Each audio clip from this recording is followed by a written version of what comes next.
Hey guys, ayan, ito nga at magluluto kami ng aming pananghalian na yan, may malunggay ang aming pananghalian, isdang may malunggay, ayan.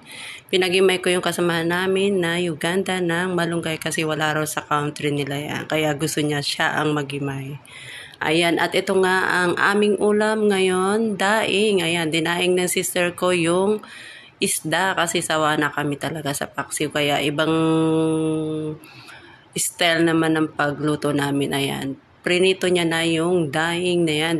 Binabad niya yan sa lemon, suka, paminta, at asin. Ayan. Simpleng ulam lang yan, guys. Ayan. Siya yung pinagprito ko kasi talagang ayaw ko magprito. Tatalsik sa akin lahat ng mantika. Ewan ko ba bakit ba ganun pag lumalapit ako sa mantika talaga. Ayan. At ito na nga ang aming kasamahan talaga. Napakabagal niya talaga maghimay ng malunggay. Ayan. Kaya tinulungan ko na siya. Talagang hindi niya alam ang malunggay kasi sa country talaga raw nila.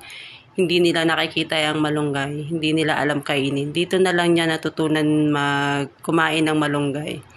Kaya yan, tuwing magluluto kami na may malunggay, gustong-gusto niya talaga yung luto namin ng Filipino food. Ayan, marunong na siya kumain ng mga Filipino food. Talagang gustong-gusto niyang kumakain ng Filipino food. Kaya pag napunta siya sa country natin, guys, mga Filipino dyan, ayan, marunong na talaga siyang kakain ng Philippine food. Ayan, pwede na siyang pandayo.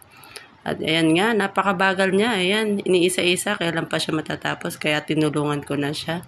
Ayan, at ito na nga, niluluto na ng sister ko. Ayan, ayan na ang aming pananghalian. Niluto niya na. Ayan, ayan, ayan. Tapos na. Ayan, kainan time na, guys. So, kain tayo, guys. Ayan ang aming pananghalian. Sarap-sarap.